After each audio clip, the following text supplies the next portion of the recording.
खुदावन, जीवित परमेश्वर, तेरी तारीफ करते हैं खुदावन, तेरे अजीब अचंभित दया के लिए खुदावन, जो हमारी ज़िंदगियों के ऊपर, इन लोगों के लिए खुदावन जो इस समय देख रहे हैं खुदावन, तेरे वचन को, तेरी आत्मा को ये सुनना चाहते हैं। अपने हाथों को उठाओ जीवित परमेश्वर के नाम में और बोलो, सर्वशक्तिमान परमेश्वर, तेरा रूह आज मुझे छूए, हर एक अंधकार की शक्ति, उसकी हर एक ताकत को तोड़े, हर एक रुकावट को तोड़े परमेश्वर, हर एक आत्मिक रुकावट खुदावन, हर पाप की सामर्थ आज टूट जाए। तेरा वचन इनके हृदयों में कार्य करे मेरे पिता, तेरी सामर्थ बहे मेरे सामर्थी परमेश्वर। बाइबल कहती यहोवा और उसकी सामर्थ को खोजो खुदावन, जो तुझे खोजने वाले, तेरी सामर्थ को ढूंढने वाले बन जाए। एक एक जन तुझे खोजने, तुझे ढूंढने वाला बन जाए खुदावन। आज का वचन इनकी जिंदगी में 100 का 100 गुना फल लेके आए। अंधकार की शक्तियां इन वचनों को चुरा ना सके मेरे पिता। अजीब और अचंभी रीति के साथ तेरा वचन इनकी जिंदगी में कार्य करे। सर्वशक्तिमान परमेश्वर, बाइबल कहती तूने अपने पवित्र प्रेरितों के द्वारा, तूने अपने दासों के द्वारा चिन्ह और अद्भुत काम अपनी कलीसिया को दिए, ताकि वो यकीन कर सके जो सुसमाचार वो सुनाते वो तेरी ओर से। खुदावन, हम आत्मा के और परमाणु को मांगते हैं खुदावन। इन सब गवाहियों के लिए हम तेरी तारीफ करते हैं। मैं विश्वास करता हूँ खुदावन, तेरा वचन सुनने के द्वारा, इस वचन पे चलने के द्वारा ये और टेस्टिमनीज के साथ वापस आएँ और आत्मिक उन्नति को पाएँ खुदावन। तेरा रूह इनकी ज़िंदगी में कार्य करे, इनके फाइनेंशियल, इनके फिजिकल, इनके मैरिटल, खुदावन सोशल, हर एक खुदावन खुदा लाइफ को टच कर मेरे पिता। अजीब और अचंभी रीति के साथ इन्हें छू खुदावन, अपनी महिमा के लिए भी इन्हें इस्तेमाल कर, इन्हें पूरी तरह से आज़ाद कर खुदावन। प्रभु यीशु मसीह के पवित्र और सामर्थी नाम में मैं मांगता हूँ, आमीन आमीन। वेलकम, स्वागत है परमेश्वर की प्रेजेंस में। मैं प्रेरित अंकुर नरोला आपका स्वागत करता हूँ खुदावंत की हजूरी में। और मैं ये विश्वास करता हूँ कि आज जब वर्ड आप सुनेंगे, जो वचन आप सुनेंगे, ये आपको सेम नहीं रहने देगा। याद रखो, हम एक लड़ाई में, हम एक जंग में, हम एक स्पिरिचुअल वॉर में, और ये वॉर हर वक्त, इसका जो बैटल फील्ड है, इसका जो लड़ने का स्थान है, वो हमारा दिमाग है, वो हमारा मन है। इसलिए बाइबल में यहोवा के वचनों में लिखा कि सबसे अधिक अपने मन की रक्षा कर, क्योंकि जीवन का मूल स्रोत तेरा मन है। इमेजिन करो, जब स्वर्गदूत जो हर वक्त परमेश्वर को देखते थे और उसकी उपस्थिति का आनंद लेते थे, बाइबल कहती जब शैतान गिरा दिया गया तो शैतान ने 1/3 स्वर्गदूतों को अपनी ओर कर लिया। वो स्वर्गदूत जो परमेश्वर को देख पाते थे, वो स्वर्गदूत जो स्वर्ग में रहते थे, किस तरह से शैतान ने उनको क्या बोला होगा कि 1/3, कि अगर 100 करोड़ स्वर्गदूत है तो 33 करोड़, अगर 200 करोड़ स्वर्गदूत है तो 66 करोड़, मतलब इतने करोड़ दूत शैतान के साथ हो गए। बाइबल कहती है कि 1/3 जो दूत थे वो शैतान के साथ चले गए और 66% परमेश्वर के साथ रह गए और कुछ शैतान के साथ चले गए। सोचो, वो दूत जो परमेश्वर को देखते थे, अगर वो शैतान की बातों में आ सकते हैं, सोचो उन लोगों का, उस कलीसिया का जिसने परमेश्वर को अभी देखा भी नहीं, जिनका विश्वास भी कम है, सोचो उनका क्या हाल होगा अगर वो इस वचन के साथ जुड़े नहीं रहेंगे। मैं आपको इस वचन को शुरू करने से पहले एक चीज बताना चाहता हूं। जितना अधिक आप परमेश्वर के वचनों को पढ़ेंगे, जितना अधिक आप बाइबल को पढ़ेंगे, उतना अधिक आप परमेश्वर की रियल उपस्थिति में रहेंगे, उतना ही अधिक परमेश्वर आपको रियल लगेगा। जितना आप बाइबल से दूर होंगे, चाहे आप क्रिश्चियन हो, चाहे प्रार्थना भी करते हो, जितना आप बाइबल रीडिंग से, बाइबल सुनने से आप दूर होंगे।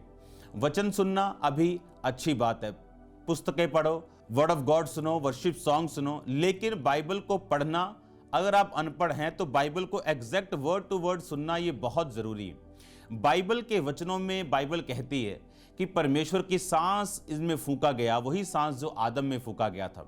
अगर आपको स्पिरिचुअल लाइफ अपनी डेड लग रही, आपको लग रहा है कि शैतान मुझे अपनी ओर खींच रहा है, आपको लगता है व्यभिचार आपको खींच रहा है, आपको लगता है चोरी आपको खींच रही, केवल वर्ड को पढ़ना और वर्ड के साथ जुड़ना आपको परमेश्वर की रियलिटी का एहसास दिलाएगा और आप उस पाप से बचे रहेंगे।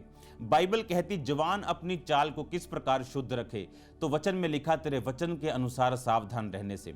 पर वचन का मतलब ये नहीं कि आपने एक बार वचन पढ़ लिया तो आप सावधान रहेंगे। एवरी डे आपको वर्ड पढ़ना पड़ेगा, एवरी डे, रोज, एवरी डे, एक भी दिन अगर आप बाइबल मिस नहीं कर सकते। बाइबल कहती है अगर आप वचन को मिस नहीं करते और प्रेयर लाइफ आपकी कंप्लीट है, आप बहुत सारे गुनाहों से, सिन से बचे रहते हैं और ये आपके जीवन के ऊपर कब्जा नहीं कर पाते। याद रखो, पतरस की अपनी विल पावर कुछ काम नहीं कर पाई, जबकि वो परमेश्वर यीशु मसीह के लिए मरने के लिए तैयार था।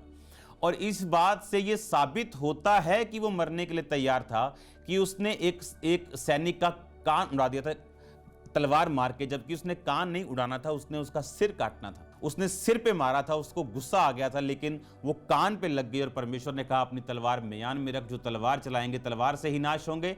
इसका मतलब पतरस सच कह रहा था कि मैं तेरे लिए मरने मारने के लिए भी तैयार हूं, लेकिन परमेश्वर ने कहा तू परीक्षा में ना पढ़, प्रार्थना कर। और बाइबल कहती पतरस सोया रहा और परमेश्वर प्रार्थना करते रहे। और क्रूस पे चढ़ने वक्त यीशु मसीह इधर उधर नहीं हिले, यीशु मसीह ने अपने आप को डिफेंड नहीं किया, क्योंकि पिलातुस बोलता था कि अगर तू सिर्फ मुंह से ही कह दे कि नहीं ये सब झूठा है, क्योंकि मुझे मालूम है ये झूठ है और कुछ भी ये साबित नहीं कर पा रहे, तो मुझे तुझे छोड़ना पड़ेगा। लेकिन अगर तू ही कुछ नहीं बोलेगा, तो परमेश्वर ने कहा मुझे तेरे हाथ में मैंने अपने आप को दिया, तूने मुझे नहीं पकड़ा, मैंने इनके बीच में 3.5 साल प्रचार किया, इनके लंगड़ों को चलाया, इनके अंधों को आंखें दी। मैं अपनी मर्जी से तेरे हाथों में अपने आप को देता हूं और मैं अपनी मर्जी से प्राण देता हूं, अपनी मर्जी से तीसरे दिन मैं प्राण को ले भी लूंगा, मैं अपनी मर्जी से इस प्राण को ले भी लूंगा। और वो पिलातुस बड़ा हैरान हुआ कि यीशु मसीह ने अपने आप को डिफेंड क्यों नहीं किया। आपको यह बात बड़े ध्यान से समझनी कि आपकी विल पावर कुछ नहीं कर सकती। आपको मालूम होगा ये चीज गलत है, लेकिन आप फंसते जाएंगे जब तक आप बाइबल को नहीं पढ़ेंगे। एवरी डे जब मैं अपने प्रेयर रूम में जाता हूं, मैं बाइबल को पढ़ता हूं। जब मैं प्रार्थना करता हूं, बाइबल पढ़ता हूं तो प्रार्थना करता हूं। ये दो चीजें कभी भी मैं अलग अलग नहीं करता हूं। जैसे ही आप वर्ड को पढ़ते हैं, ये वर्ड, ये जो लिविंग वर्ड ऑफ गॉड है आपकी लाइफ में परमेश्वर का, ये आपके लिए जीवित बनता जाता है। परमेश्वर आपके लिए उतना ही जीवित बनता जाता है। आप जानते हैं कुछ चेले बड़े काम करने पाए। पतरस, याकूब और यूहन्ना 3 ऐसे चेले थे, 12 में से एक निकाल दो यहूदा इस्करियोती को, उसके बाद 12वां डाल लिया। हाँ, लेकिन ये 3 चेले ऐसे थे, पतरस, याकूब और यूहन्ना, जिन्होंने दूसरे चेलों से बड़े काम किए।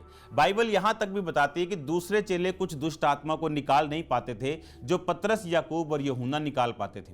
बाइबल कहती है यीशु मसीह ने बड़े चमत्कारों को करने के लिए, जब यीशु मसीह ने अपने आप को, उस ट्रांसफॉर्मेशन उनका होना था पहाड़ के ऊपर, और उस समय भी पतरस, याकूब, यूहन्ना को साथ लिया। 12 साल की जो लड़की मर गई थी उसको जीवित करने से पहले भी याकूब, यूहन्ना, पतरस को साथ लिया।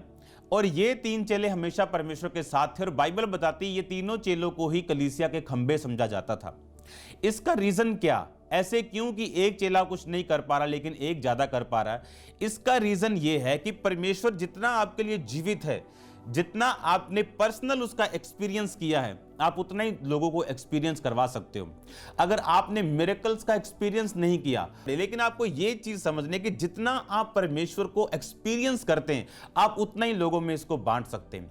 अगर आपने परमेश्वर की जीवित सामर्थ्य को जितना आपने एक्सपीरियंस किया, आपने 1 लेवल का किया, आप 1 लेवल का काम करोगे। आपने 8 लेवल का किया, आप 8 लेवल का करोगे। आपने 100 लेवल का किया, आप 100 लेवल का करोगे। जितना एक्सपीरियंस आपके पास है, आप उतना ही काम कर सकते हो। यह नहीं कि वो विश्वासी नहीं थे, पतरस, याकूब और यूहन्ना के अलावा जो दूसरे चेले थे, ये नहीं कि वो प्रार्थना नहीं करते थे, ये नहीं कि वो विश्वास नहीं करते थे, सब कुछ उनके पास था। लेकिन पतरस, याकूब और यूहन्ना, बाइबल कहती कलीसिया के खंबे समझे जाते थे। इनके डिसीजंस मायने होते थे, हमेशा ये बड़े कामों में अगुवाई करते थे।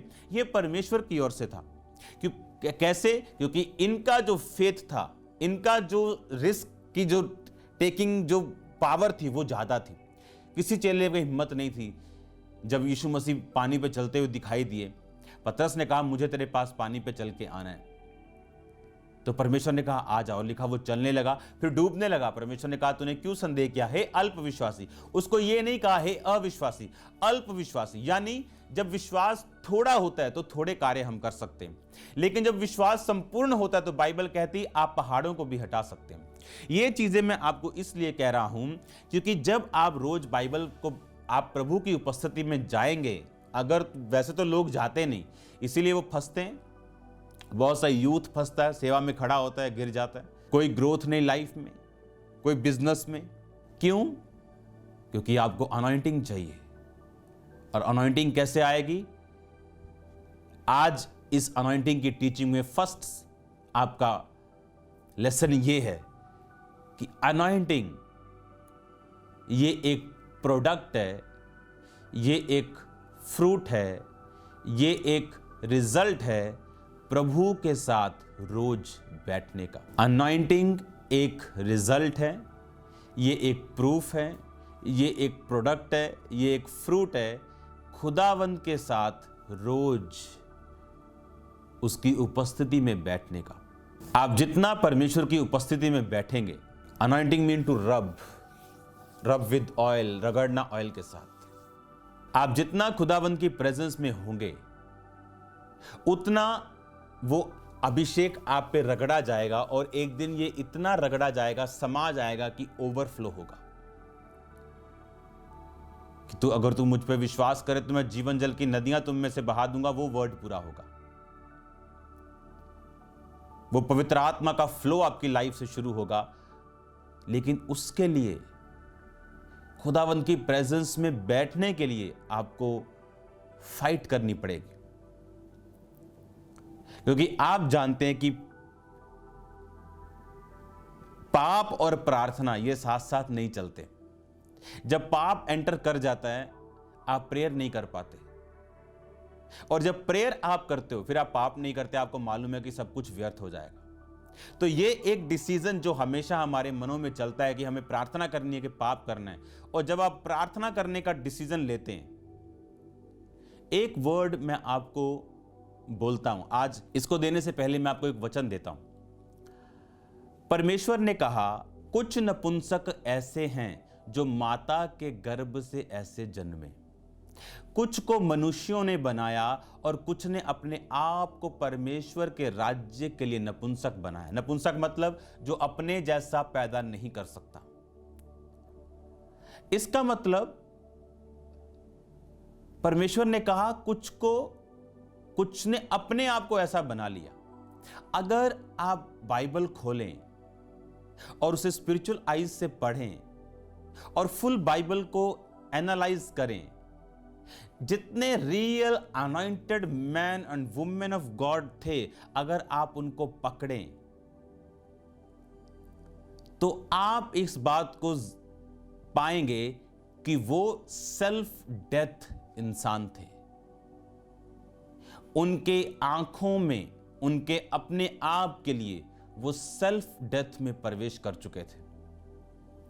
और ये एक ऐसा प्रोसीजर है जो बिल्कुल भी आसान नहीं है, और 99% मसीही इसमें क्विट कर जाते हैं और एक न्यूट्रल लाइफ जीते हैं, जो सिर्फ चर्च आना और जाना, हद टाइथ देना, लेकिन बिना अनॉइंटिंग और पाप के साथ अपनी जिंदगियों में चलना, ये आज मसीहियों की हालत है। रीजन ये कि सेल्फ डेथ यानी अपना क्रूस उठाकर अपने आप का इनकार करना, ये सबके बस की बात नहीं। सेल्फ डेथ के लिए गॉड कैन यूज एनीथिंग। परमेश्वर कुछ भी यूज कर सकता है सेल्फ डेथ के लिए। आपको उस अनॉइंटिंग में प्रवेश करवाने के लिए वो कई तरह के दुखों को इस्तेमाल कर सकता है आपको उस सेल्फ डेथ में लेके जाने के लिए। मूसा एक राजकुमार था, 40 साल परमेश्वर ने उससे भेड़ें और बकरियां चराई। सेल्फ डेथ, जिसके पांव के नीचे जूती भी चांदी की थी और डालते भी नौकर थे और लाल कालीन आगे बिछता था और दुनिया के सब तरह की वस्तुएं उसके पास खाने के लिए होती थी। उसको भेड़ें और बकरियां यानी उस टाइम का सबसे मुश्किल काम करने के लिए मिला। यह सेल्फ डेथ थी मूसा के लिए। अगर आप ध्यान से पढ़े दानियेल के बारे में, जो प्रकाशित वाक्य में लिखा वो दानियेल जानता है। वो दानियेल के ऊपर जाहिर किया गया, प्रकाशित वाक्य के ऊपर जो लिखा हुआ। पुराने नियम के एक जन को जाहिर किया गया, नए नियम के बाद यानी यीशु मसीह के बाद जो परमेश्वर ने अपने दास यूहन्ना को लिखवाया वो उस पर भी जाहिर किया गया। शेरों के सामने गया, शेरों ने उसे खाया नहीं। जब जब उसके खिलाफ कोई योजना बनी, फेल हो गई। हमेशा अपनी लाइफ में एक से दूसरे लेवल पर वो जाता रहा। पता है क्यों? अगर आप उसका प्राइस देखें, आप हाथ खड़े कर दोगे। बाइबल की गहरी स्टडी ये बताती कि जब राजा लोग राज घराने के बच्चों को, दूसरे राज घराने जो दूसरे उसके शत्रु देश होते, उनको लेते थे, तो वो उनके प्राइवेट पार्ट को, अंगों को, उनके गुप्त अंग को काट देते थे, उनको खोजा बना देते थे, ताकि ये लोग जब मेरे अधीन काम करें अपने फ्यूचर के बारे में ना सोचें। और ये सिर्फ इनको ये मालूम हो कि मैं इकट्ठा करूंगा भी, चोरी करूंगा भी, तो किसके लिए करूंगा? मेरा तो बेबी भी नहीं, बच्चे भी नहीं, परिवार भी नहीं, क्योंकि शादी हो नहीं सकती। वो एक ऐसे पर्सन्स थे दानियेल, ये सब लोग जिनका फ्यूचर कोई प्लान नहीं था, जो सेल्फ डेथ हो चुकी थी जिनकी। कौन व्यक्ति सेवा में संघर्ष करते हैं? क्यों बाकी चेले एलिया के पीछे नहीं जा सके? क्योंकि सेल्फ डेथ नहीं थी। अगर सेल्फ डेथ में एलीशा ना होता, वो भी गुस्सा कर जाता कि भाई पहले इतने साल सेवा करा ली, मैंने सारे पशु मार दिए, अपने घर वालों को छोड़ दिया, अब जब कुछ लेने देने का टाइम है, तू कह रहा है वापिस चला जा। जब सेल्फ डेथ होगी, आपको कोई परवाह नहीं। जहां प्रभु आपको रखेगा, आप रहेंगे। और इसीलिए आज बहुत से लोग प्रीच कर सकते हैं, टीच कर सकते हैं, बट रियल अनॉइंटेड आपको नहीं मिलेंगे, क्योंकि रियल अनॉइंटिंग के लिए आपको सेल्फ डेथ में जाना पड़ेगा। और ये सेल्फ डेथ, ये उतना आसान नहीं जितना आप समझते हैं। आपको शरीर के लिए सेल्फ डेथ में जाना पड़ेगा। व्यभिचार में, चोरी में, चकारी में, लालच में, हर तरह से आपको अपने आप को मारना पड़ेगा। आज कुछ लोग अधीनगी में क्यों प्रॉब्लम उनको लगती? क्योंकि उनकी सेल्फ डेथ नहीं। सेल्फ डेथ पर्सन ही खुदावंत से अभिषेक को ले सकता है। आप देखो, दानियेल जिसका कोई फ्यूचर प्लान नहीं था, उसका बस एक काम था, राजा के अधीन काम करना और अपने परमेश्वर को मानना। और बाइबल कहती, सिन जब आपकी लाइफ में होगा, यह दरवाजा होगा शैतान की एंट्री का, अनॉइंटिंग के ब्लॉक होने का, खुदावंत की प्रेजेंस से टूटने का। कितने लोग हैं आज हमारे बीच में जो बिना चंगाई की प्रार्थना के लिए परमेश्वर के पास जाते हैं, जो रोज खुदावंत के साथ बैठते हैं। सुनो मेरी बात, अच्छी बात है अनॉइंटिंग लो खुदावंत, लेकिन आज मैं आपको उससे भी एक ऊपर की चीज बताता हूं जिससे अनॉइंटिंग निकलती है। अगर आप अपनी बाइबल में पढ़ें, पहला राजाओं उसका 15 बाब, उसकी 9 आयत, फिर उसकी 25 आयत, फिर उसकी 33 आयत, फिर 16 बाब की 8 आयत, फिर 15 आयत, फिर 29 आयत। मैं आपके लिए पढ़ता हूं।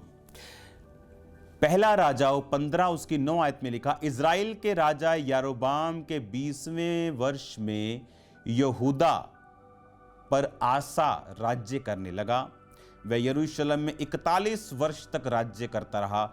उसकी माता अबशालोम की पुत्री माका थी। आसा ने अपने मूल पुरुष दाऊद के समान वही किया जो यहोवा की दृष्टि में ठीक था।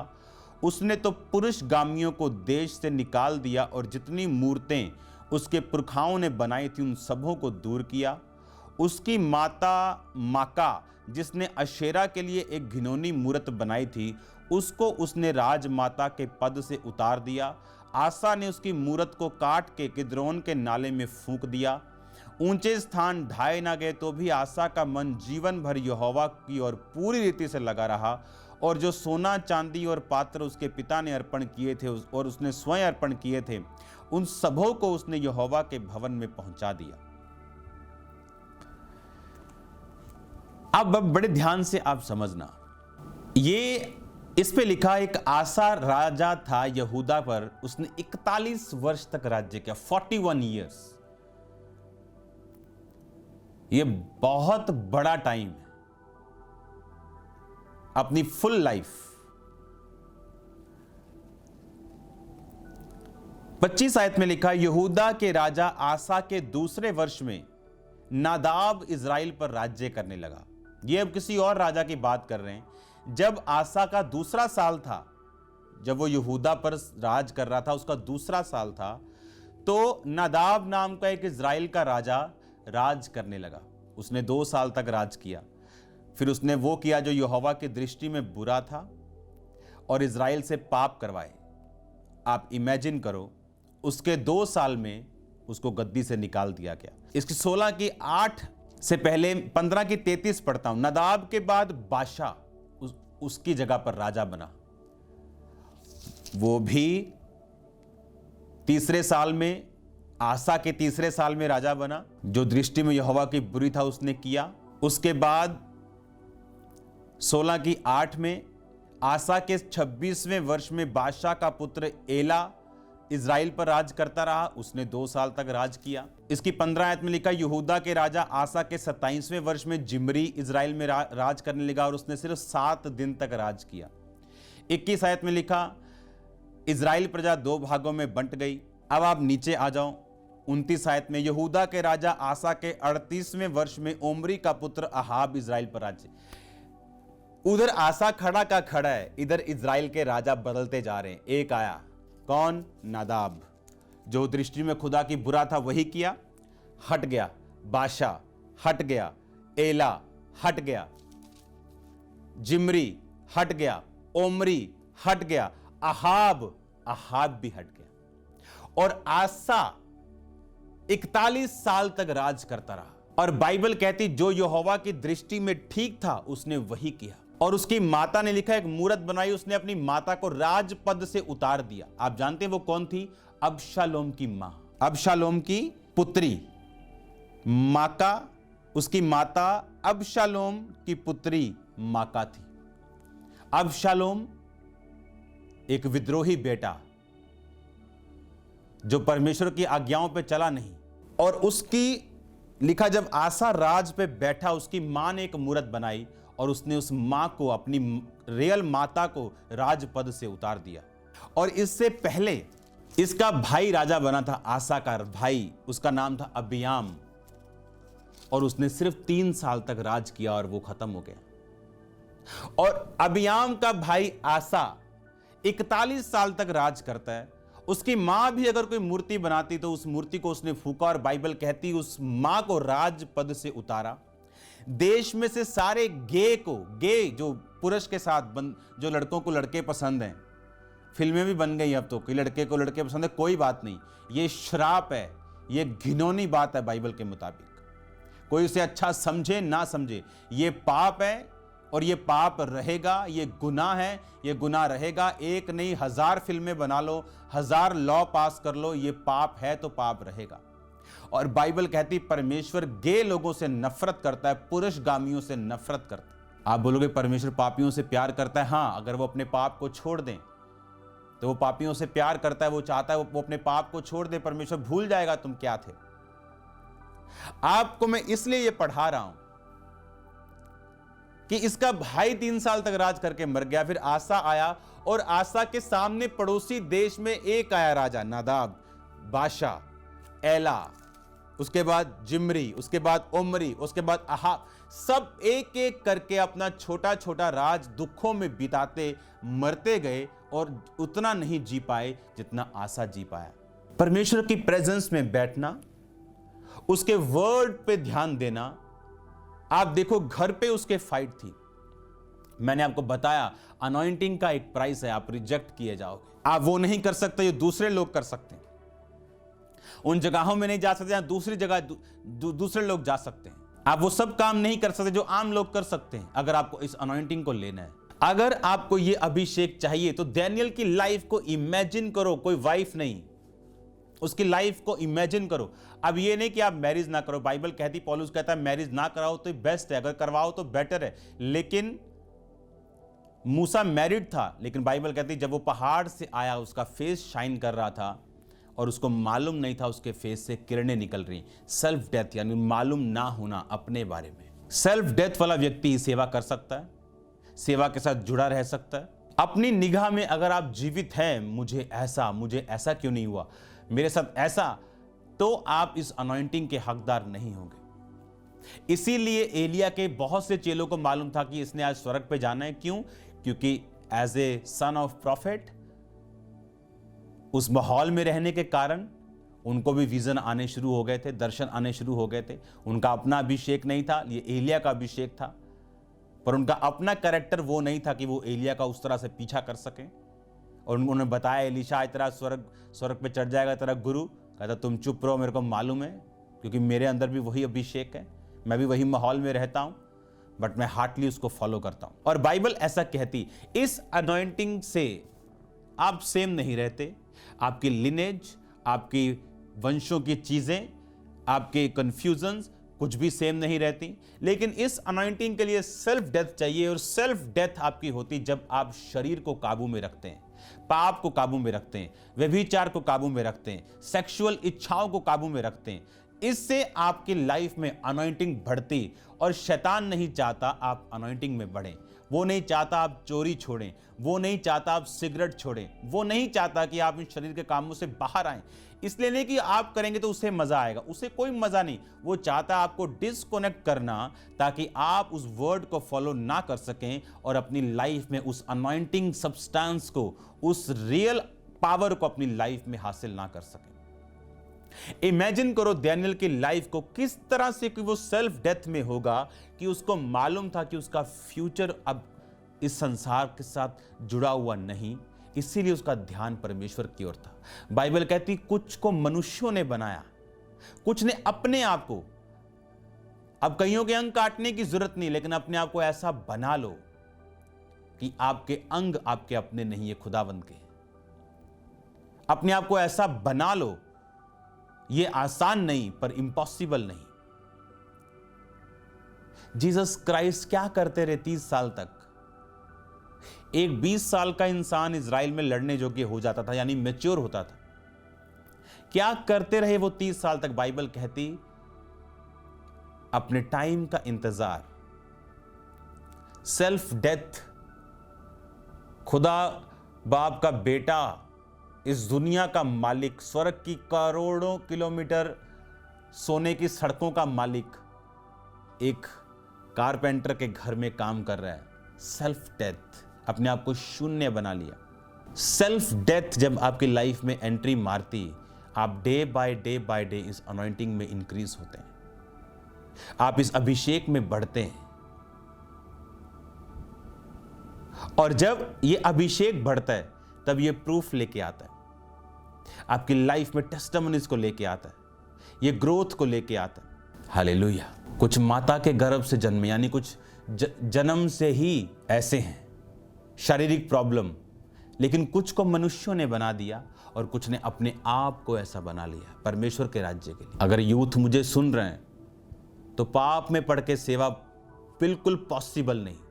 चल जाएगी 2 साल, 4 साल, 5 साल, 10 साल, इन राजाओं की भी चलती रही, ये भी मारते रहे लोगों को। खुदावंद काम भी करेगा, अगर गिफ्ट है तो वो काम करेगा, लेकिन उसका मतलब ये नहीं आपकी सेवा एक्सेप्टेबल है। इसका मतलब ये नहीं कि आप स्वर्ग में जाओगे। आपकी तरफ बचाए गए लोग स्वर्ग में जा सकते, लेकिन आप नहीं जाओगे। वहां बोलोगे खुदावंद मैंने बड़े काम किए, परमेश्वर बोलेगा मैं तुझे जानता भी नहीं, तू कौन है? बोलेगा प्रभु मैं वही हूं जिसने मिरेकल किए। प्रभु मैं नहीं जानता तुझे कौन है भाई। सैटेलाइट बनो, शुरलियां मत बनो कि ऊपर गए, ठा बजा और पता नहीं कहां गायब हो गए। 2, 4, 10 साल के लिए मत छाओ, सैटेलाइट बनो, वो शांत स्थान के ऊपर टिका हुआ सैटेलाइट। इस तरह की लाइफ अपनी बितानी है। पौलुस कहता मैं अपने शरीर को मारता, कूटता और वश में लेके आता हूं। मारो और कूटो, अपनी इच्छाओं को वश में लेके आओ, क्योंकि उसके पीछे जैतून का लास्ट पार्ट क्या है? तेल। जब आप क्रश करते लाइफ को, अगर आप दबोरा को पढ़ें, उसकी लाइफ में अनॉइंटिंग का रीजन पढ़ें, आप हैरान हो जाएंगे। दबोरा, अगर आप वुमेन ऑफ इन गॉड्स को पढ़ें, इनका किसी का पति बीमार था, आप पढ़ो ध्यान से।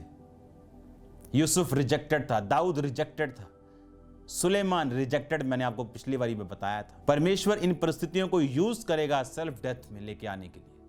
हर कोई अगर आपको एक्सेप्ट करे, आप उनमें गुम जाओगे, खो जाओगे, लेकिन आप अगर रिजेक्टेड होंगे, वो चीज आपकी सेल्फ डेथ में आपकी हेल्प करेगी।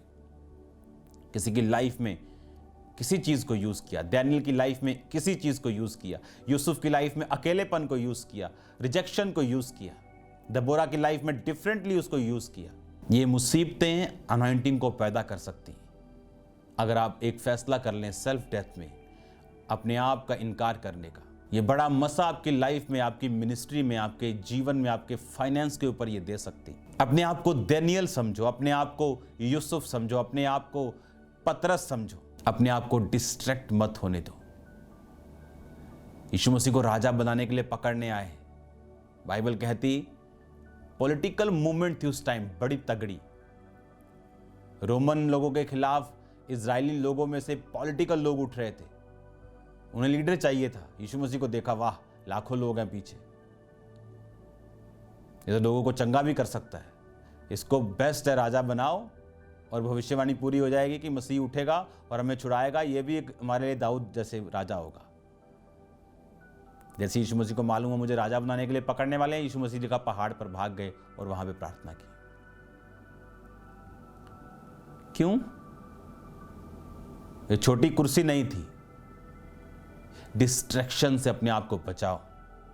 वो मसा आपका इंतजार कर रहा है जो परमेश्वर आपको देना चाहता है। और बाइबल कहती है यीशु मसीह इनकार करते हैं राजा बनने के लिए। अरे ये तो यीशु मसीह खिला भी सकता है। 20,000 को खिला दिया, 5,000 पुरुष औरतें बच्चे, 20,000 को 5 रोटी से खिला दिया। ये हमारा परफेक्ट राजा बनने के लिए तैयार है। हर अच्छी चीज परफेक्ट दिखने वाली परमेश्वर की मर्जी नहीं हो सकती। परमेश्वर ने कहा जो कोई अपना क्रूस उठाएगा और अपने आप का इनकार करेगा वो मेरे योग्य होगा। जब एलिया को परमेश्वर ने कहा कि जा और अपनी जगह पर अभिषेक कर एलीशा का, तो बाइबल कहती जब वो एलीशा के पास गया तो अपनी चद्दर एलीशा पे डाली और एलीशा बोला मुझे अपने माता पिता को चूम आने दे। तो एलिया ने कहा जा लौट जा, मैंने तेरे साथ क्या किया। मतलब अभी चलना पड़ेगा, तुरंत चलना पड़ेगा। अनॉइंटिंग उन लोगों के लिए नहीं है जो फैसला कर रहे हैं हाँ बस 1 साल व्यभिचार करूंगा और उसके बाद शादी हो जाएगी, छोड़ देंगे। हाँ बस पैसा अभी कम है ना तो थोड़ा बहुत ऊपर से चलेगा थोड़ी देर, लेकिन मैं प्रार्थना कर रहा हूं बस मैं छोड़ दूंगा। ये उनके लिए नहीं है। बाइबल कहती है यीशु मसीह ने चेलों को बुलाया, वो तुरंत उसके पीछे हो गए। यीशु मसीह ने याकूब यूहन्ना को बुलाया, वो तुरंत अपने पिता को नाव में मजदूरों के साथ छोड़ के, यानी काम चल रहा था, यीशु मसीह के पीछे हो गए। एलिया कहता तुरंत मेरे पीछे चलना पड़ेगा, माता पिता को मिलने की कोई छूट नहीं मिलेगी। तो बाइबल कहती है उसने बैलों को मारा, उनका मांस लोगों को खिलाया और एलिया के पीछे चला। 12 जोड़ी बैल, बिग बिजनेस। 12 जोड़ी बैल किसी 2-4 एकड़ वाले के नहीं थे। 12 जोड़ी बैल उन लोगों के पास थे जिनकी जमीन कम से कम 50 से 100 एकड़ थी। एक अमीर जमींदार आप लगा दो वो था, जमीन बड़ी थी उसके पास। लेकिन सेल्फ डेथ, अपने आप का इनकार करके हाथों और पांव को धुलाने वाला एक नौकर बन गया वो। और जब तक एलिया स्वर्ग पे नहीं गया वो उसका पीछा नहीं छोड़ा। प्राइस, मूल्य इस अनॉइंटिंग का बड़ा है। वो दुख हो सकते हैं, मुसीबतें हो सकती, सिकनेस हो सकती, कोई चीज हो सकती जो परमेश्वर आपकी लाइफ में यूज करे। आपको फेथफुल रहना है, बाइबल रीडिंग में रहना है, प्रार्थना में रहना है। उस अनॉइंटिंग को कैच करने के लिए उस परमेश्वर की प्रेजेंस में आपको रहना पड़ेगा। और जब ये अनॉइंटिंग आपकी लाइफ पे होगी, वंडर्स होंगे, हैरान करने वाले कार्य आपकी लाइफ में होंगे। हालेलुया। आपको मेरा विश्वास है कि समझ आ रहा है आपको क्या करना है, इस अभिषेक से कैसे आपको भरना है, अपने आप को कैसे अलग टाइम में रखना है, इस अनॉइंटिंग की डिमांड करनी। और जब ये अनॉइंटिंग होगी तो परमेश्वर आपको सही स्थान देगा, इस अनॉइंटिंग को आप यूज कर सके। अनॉइंटिंग को लेने के लिए आपको सेल्फ डेथ चाहिए। सेकंड, ये अनॉइंटिंग उन व्यक्तियों की लाइफ का हिस्सा है जो अपनी लाइफ में गिवर्स हैं, क्योंकि जो गिवर्स हैं आप हमेशा देखोगे कि वो अनॉइंटिंग के हकदार होंगे। जिन लोगों की लाइफ में कंजूसी का आत्मा है वो कभी भी अपनी लाइफ में परमेश्वर के अभिषेक को नहीं देख सकते। परमेश्वर का अभिषेक अगर किसी की लाइफ में वो देखना चाहता है तो सेल्फ डेथ, अपने आप के इनकार में होना और पैसों का बोना और अपने लिए ना रखना और खुदावंद के लिए उसको कामों में लेके आना, ये इस बात का सबूत है कि ये व्यक्ति सेल्फ डेथ में है, ये व्यक्ति अपने आप का इनकार कर चुका है। जब हम गिविंग करते हैं, जब हम बोते हैं, जब हम देते हैं, तो बाइबल कहती देने वाले को दिया जाएगा। बाइबल कहती जो कुछ तुम जिस नाप से नाप कर दोगे मैं वो तुम्हें दबा दबा कर, हिला हिला कर, यानी अगर आप आटा ऐसे निकालोगे और दे दोगे और एक आटा आप दबा दबा के दोगे तो वो दबा दबा के परमेश्वर कहता मैं तुझे वापस करूंगा।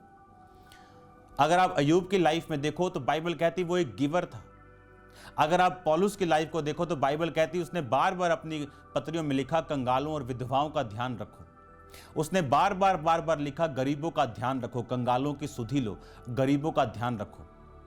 ऐसे ऐसे लोग हमें मिले जो अपने घरों में सिर्फ बैठ जाएं तो बड़ी बात है, लेकिन उनको हमने काम के तलाश में, रोटी की तलाश में उनको भटकते हुए देखा, परदेशियों के बुरे हाल को देखा। और इसीलिए जब हम गिविंग करते हैं, जब हम देते हैं, तो परमेश्वर अपने अभिषेक को हमारी लाइफ के ऊपर रिलीज करता है।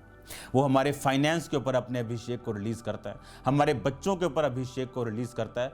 आपके छोटे से छोटे बच्चे आपके लिए, आप अनजाने में आपको प्रोफेटिक वर्ड बोल जाएंगे। आपके घराने में प्रोफेटिक माहौल होगा, आपकी मिनिस्ट्री में ग्रोथ का माहौल होगा अगर आप एक गिवर हैं। आप जानते बहुत सारी मिनिस्ट्रीज क्यों नहीं बढ़ती? क्योंकि वो कभी नहीं देती। पास्टर्स को लगता है सिर्फ लेना हमारा काम है। पास्टर्स को ये नहीं पता अगर हम 5 रुपए में से 50 पैसे भी टाइट नहीं निकालेंगे तो हमारी मिनिस्ट्रीज कभी बढ़ेंगी नहीं, चाहे वो 200 रुपया क्यों ना हो। अगर 200 में से 20 नहीं निकाले तो क्या गारंटी कल परमेश्वर आपको 2 करोड़ देगा और आप 20 लाख निकाल लोगे? जो घटी में बो सकता है वो बढ़ती में भी बो सकता है। पैसा देना इस बात का सबूत है कि हमारा ध्यान, हमारा काम, हमारा टारगेट इस संसार का नहीं, हम इस संसार के साथ जुड़े हुए नहीं, हम परमेश्वर के साथ जुड़े हुए हैं। सिर्फ आत्मिक व्यक्ति बो सकता है, आत्मिक व्यक्ति ही दे सकता है। आप इमेजिन करोगे अगर एक घर में कोई बीज बोना चाहे तो दूसरा कई बार उसे रोक देता है। आप हमेशा इमेजिन करो जो रोकने वाला होगा दूसरे से कम आत्मिक होगा, और कई बार ज्यादा आत्मिक व्यक्ति वो कम आत्मिक व्यक्ति की बातों में लग के वो अपनी ब्लेसिंग्स को गवा लेता है। ऐसे ऐसे मैंने टेस्टिमोनीज को सुना और अपनी लाइफ में देखा है जहां परमेश्वर ने अपना सब कुछ हमें बोने के लिए बोला और उसके बाद उसने हमें छोड़ा नहीं। अगर आप बाइबल में पढ़ो तो बाइबल में लिखा उस कलीसिया को, जो पहली कलीसिया थी, अपना बेच बेच के वो प्रेरितों के पांव में रखते थे और कोई भी दरिद्र नहीं था। मैं एक क्वेश्चन आपसे करना चाहता हूं, अगर हम 10 लोग हैं अभी कलीसिया में मान लो, और एक ने अपना मकान बेच दिया और हमने खर्चा कर लिया, 1 महीना मीडिया में दे दिया, किसी का बहन की मैरिज कर दी, उसके बाद खत्म हो गए, फिर दूसरे ने कर दिया, सब कंगाल नहीं हो जाएंगे? फिर बाद में खर्चा कैसे चलेगा? अगर वो बढ़ भी गए तो एक दिन 500 लोगों का खर्चा 2 घर बिकने से नहीं चलेगा। बाइबल कहती जब वो अपने घरों को, अपनी प्रॉपर्टीज को, अपनी चीजों को बेचते प्रेरितों के पांव में रखते थे, डायरेक्ट नहीं जाते थे, क्योंकि बाइबल कहती है उसके भवन में पैसा आना और उसके भवन से जाना ये आपके पैसे को सैंक्टिफाई करता है, पवित्र करता है और सही जगहों पे भेजता है। और बाइबल कहती है उनमें कोई भी दरिद्र नहीं था, क्योंकि जब वो बोते थे परमेश्वर ने वापिस करता था। अगर आप सुलेमान की लाइफ को देखो तो उसने भवन बनाने में 7 वर्ष बिताए और अपना महल बनाने में 13 वर्ष लगे, और उसका अपना महल भवन से भी बड़ा था। और ये बात अच्छी नहीं थी एक सांसारिक, एक आत्मिक व्यक्ति के रूप में, लेकिन परमेश्वर कहता तू मुझे बीट नहीं कर सकता, तू मुझे हरा नहीं सकता। आप बाइबल पढ़ के देखो, लिखा बरनबास ने अपनी सारी भूमि को बेच दिया और बाइबल में बाद में वो सेवकाई के लिए अनॉइंटेड होकर चुना गया, लेकिन पहला काम उसका था अपनी प्रॉपर्टी को बेचना। मैं ये क्यों कह रहा हूं? मैं इसलिए कह रहा हूं कि जब हम अपनी लाइफ में ऐसा कुछ भी नहीं रखते जो प्रथम स्थान पे हो, वो आपकी वीडियो गेम हो सकती, वो आपकी व्यभिचार की सामर्थ हो सकती, वो आपका चोरी हो सकती, वो आपका रिलेशनशिप हो सकती, वो आपका पैसा हो सकता है। जब कुछ भी प्रथम स्थान पे नहीं रहता और सब कुछ हम देने के लिए खुदाबंद को तैयार हैं, तो हम एलिजिबल हैं, हम तैयार हैं, हम बिल्कुल उसके मसे को ग्रहण करने के लिए हम बिल्कुल रेडी हैं कि परमेश्वर अपना अभिषेक इस पात्र के ऊपर, इस व्यक्ति के ऊपर, इस बहन के ऊपर उंडेले। और जब अभिषेक आता, आप सेम नहीं रहते, सेवकाइयां सेम नहीं रहती, घर सेम नहीं रहते, फाइनेंस सेम नहीं रहते, लेकिन कुछ ऐसी आदतें होती जब एक व्यक्ति के अंदर होती, वो अभिषेक को आकर्षित करती। और बोना और सेल्फ डेथ, आज आपने 2 पाठ पढ़े हैं कि अगर हम सेल्फ डेथ में हैं, अपने आप के इनकार में हैं, और हम अगर गिवर्स हैं, रेगुलर गिवर्स हैं, कम हो, ज्यादा हो, बहुत हो, लेकिन हम रेगुलर गिवर्स हैं, तो हम कभी भी सेम नहीं रहते। हालेलुया। तो हमें इस बात का ध्यान रखना है कि कंजूस लोग कभी भी अनॉइंटेड नहीं हो सकते। एक भी व्यक्ति आपको अनॉइंटेड कंजूस नहीं मिलेगा, क्योंकि वो अनॉइंटिंग उसने ली इसी तरह से। अगर वो पैसे से प्यार करने वाला होता तो अभिषेक ना होता। सिर्फ अभिषेक पे रुको मत, क्योंकि ये अभिषेक आपका शत्रु बन सकता है। ये सेम अभिषेक आपका सबसे बड़ा दुश्मन बनता है जब प्रभु की हुजूरी आपकी लाइफ से चली जाती। याद रखो, परमेश्वर ने आपको बड़े काम के लिए बुलाया। बाइबल के साथ अगर जुड़े रहोगे, आप अटैच्ड रहोगे, तो ये आपको रियलिटी में रखेगी। खुदावंद रियल है, उसकी सामर्थ रियल है, उसके मिरेकल्स रियल हैं, ये आपको उस रियलिटी में रखेगी।